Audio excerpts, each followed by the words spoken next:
Hello everyone, welcome back to my channel. आज का हमारा टॉपिक है पौधों में श्वसन, जो कि लास्ट टॉपिक्स जो श्वसन हम लोग स्टार्ट किए थे उसी का पार्ट है।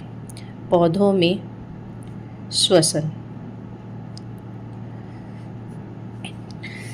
हम जानते हैं कि पौधों में श्वसन गैसों का आदान प्रदान जो होता है वो शरीर की सतह द्वारा विसरण क्रिया से होता है। तो इसमें जो श्वसन होता है वो शरीर की सतह के द्वारा होता है। पौधों में जो श्वसन होता है वो शरीर की सतह द्वारा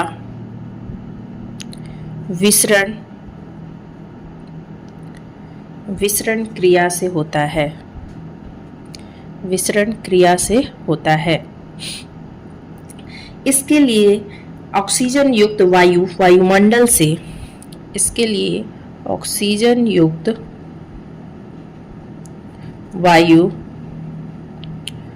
वायुमंडल से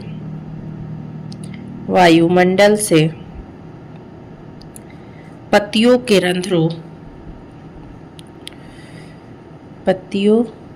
रंध्रों मतलब कि स्टोमाटा रंध्रों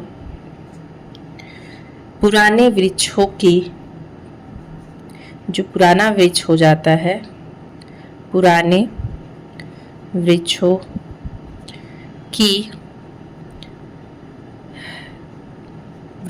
के तने की कड़ी त्वचा पर स्थित रहता है वात्र रंध्रों एवं अंतरकोशिकीय स्थान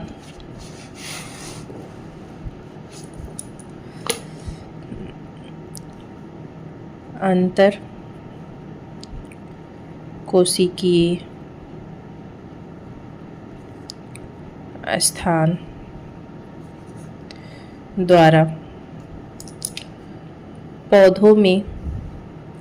पौधों में प्रवेश करते हैं। मतलब कि जो जिसके माध्यम से हमारा जो ऑक्सीजन है, ऑक्सीजन क्या करता है, वायुमंडल से ऑक्सीजन युक्त जो वायु है वायुमंडल से पत्तियों के जो रंध्र है तथा जो पुराने वृक्षों की तने हैं उनकी कड़ी त्वचा पर पाया जाता है वातरंध्र। मतलब कि जो कड़ी त्वचा है वो उस जहाँ से गैसों का आदान प्रदान कहलाता है, तो उसको बोला जाता है हम लोग वातरंध्र। और अंतर कोशिकीय स्थान मतलब कोशिका के बीच के स्थानों से जो ऑक्सीजन है वो पौधों में क्या करेगी, प्रवेश करेगी।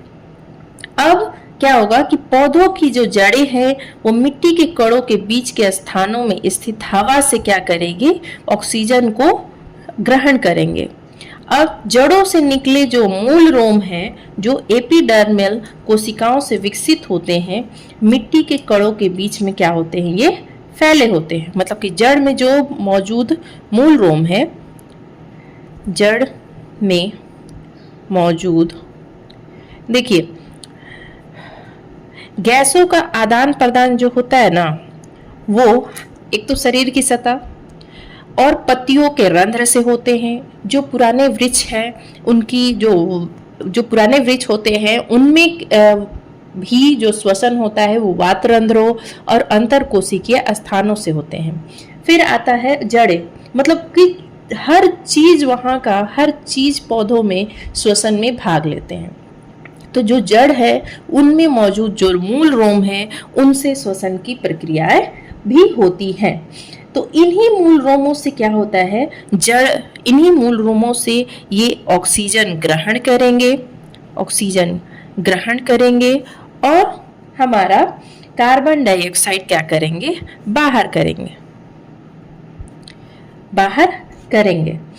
पुरानी जड़ों में भी ऐसे मूल रोम नहीं होते हैं, इसलिए वहां पर क्या मौजूद होते हैं, हमारे वातरंध्र। वहां भी क्या पाए जाते हैं, जो कड़ी त्वचा है वहां के हिस्से को बोला जाता है वातरंध्र। जैसे तने की भी जो कड़ी त्वचा है उसे वातरंध्र बोल रहे हैं, और जो हमारे जड़ की भी जो कड़ी त्वचा है उसको हम लोग क्या बोल रहे हैं, वातरंध्र। अब इन्हीं वातरंध्रों के द्वारा श्वसन गैसों का हमारे आदान प्रदान होता है, गैसों का आदान प्रदान। फिर इसी कारण से पौधे की जड़ों में लंबे समय तक जो जल जमाव होता है उससे क्या होता है, पौधे क्या हो जाते हैं, मर जाते हैं। जलीय पौधे भी जो होते हैं वो भी विसरण क्रिया द्वारा ही जल से क्या करते हैं, ऑक्सीजन ग्रहण करते हैं और श्वसन क्रिया के पश्चात जो होता है वो कार्बन डाइऑक्साइड क्या करते हैं, वो मुक्त करते हैं। मतलब कि जो जलीय पौधे होते हैं, जलीय पौधे वो भी क्या करते हैं कि जो विसरण क्रिया द्वारा ही जल से ऑक्सीजन ग्रहण करते हैं, जल से ऑक्सीजन ग्रहण करेंगे और जब श्वसन की क्रिया होगी, श्वसन के फलस्वरूप वो क्या छोड़ देंगे, CO2 छोड़ देंगे, मुक्त कर देंगे। मतलब अब पौधों में गैसों के आदान प्रदान की दिशा इनकी आवश्यकताओं तथा पर्यावरणीय अवस्थाओं पर निर्भर करती है।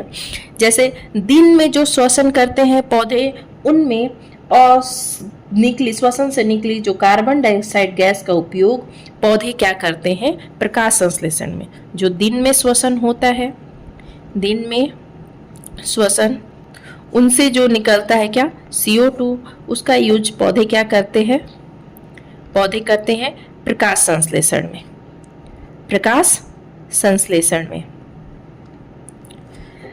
और फिर रात में जो CO2 गैस की जगह पर ऑक्सीजन रंध्रों से निकलती है, प्रकाश संश्लेषण से जो निष्कासित ऑक्सीजन है वो रंध्रों से निकलती है। रात्रि में, हालांकि हम लोग जानते हैं कि रात्रि में प्रकाश संश्लेषण की प्रक्रिया नहीं होती है, इसलिए रात्रि में श्वसन के फलस्वरूप, रात्रि में श्वसन के फलस्वरूप CO2 क्या होगा, रंध्र से बाहर जाएगा।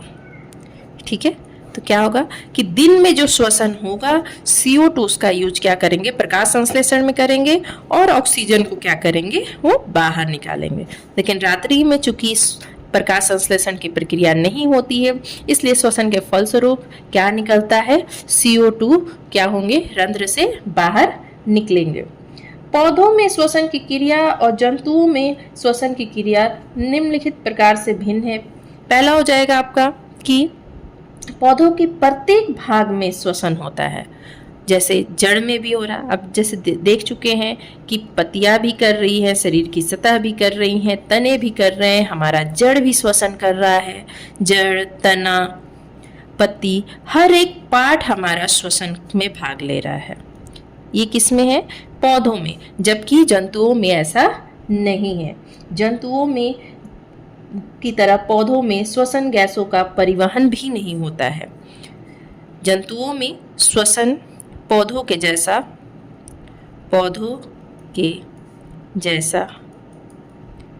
पर गैसों का परिवहन भी नहीं होता है, गैसों का परिवहन भी नहीं होता है। ठीक है, और पौधों में जंतुओं की अपेक्षा जो श्वसन की गति होती है वो धीमी होती है। जंतुओं में श्वसन की गति क्या होती है, वो ज़्यादा होती है, ज़्यादा जल्दी होती है, जबकि पौधों में श्वसन की जो गति होती है, कि गति जो होती है वो क्या होती है, हमारी धीमी होती है। तो इस तरह से हम लोग जान गए कि पौधों में किस प्रकार से श्वसन प्रक्रिया हो रही है। पहला होता है कि यह शरीर की सतह द्वारा विसरण क्रिया द्वारा पौधों में श्वसन की क्रिया होती है। ऑक्सीजन युक्त वायु जो है वो वायुमंडल से पत्तियों के रंध्रों, वातरंध्रों और अंतरकोशिकीय स्थानों के सहारे पौधों में क्या करते हैं, प्रवेश करते हैं। जो ऑक्सीजन है वो रंध्र, वातरंध्र और अंतरकोशिकीय स्थानों द्वारा पौधों में क्या करेंगे, प्रवेश करेंगे। अगर जड़ की बात कर ले तो उनमें जो मौजूद मूल रोम है उनके द्वारा क्या होंगे, ऑक्सीजन आएंगे और CO2 उन्हीं के माध्यम से बाहर चले जाएंगे। और जो वातरंध्र है वो भी, वातरंध्र जड़ों में मौजूद जो कड़ी त्वचा हो जाती है वो चीज़ है, उसमें भी गैसों का श्वसन के दौरान गैसों का आदान प्रदान होता है। अब जलीय पौधे हैं, जल से ऑक्सीजन ग्रहण करते हैं और श्वसन जो होते हैं वो CO2 बाहर करते हैं। ठीक है, दिन में श्वसन की प्रक्रिया जो होती है उसमें प्रकाश संश्लेषण की प्रक्रिया होती है, तो पौधे क्या करते हैं, CO2 का यूज करके प्रकाश संश्लेषण प्रक्रिया। रात्रि में जो श्वसन के फलस्वरूप CO2 क्या होता है, उस टाइम तो प्रकाश संश्लेषण की प्रक्रिया नहीं हो रही होती है, इसलिए उस टाइम CO2 रंध्रों के माध्यम से बाहर चला जाता है और जो वो ऑक्सीजन को ग्रहण कर रहे होते हैं।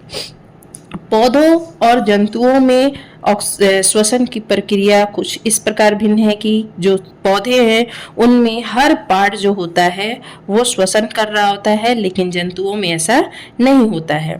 पौधों के जैसा जंतुओं में गैसों का परिवहन नहीं होता है। पौधों में श्वसन की गति जो होती है वो धीमी होती है, जबकि जंतुओं में वो गति क्या होती है, तेज होती है। इस तरह से पौधों में श्वसन की प्रक्रिया संपन्न होती है। आई होप आपको ये वीडियो अच्छा लगे। अगर आपको ये वीडियो अच्छा लगे तो मेक श्योर आप इस वीडियो को लाइक करें, सब्सक्राइब करें और ज़्यादा से ज़्यादा शेयर करें। Thank you so much.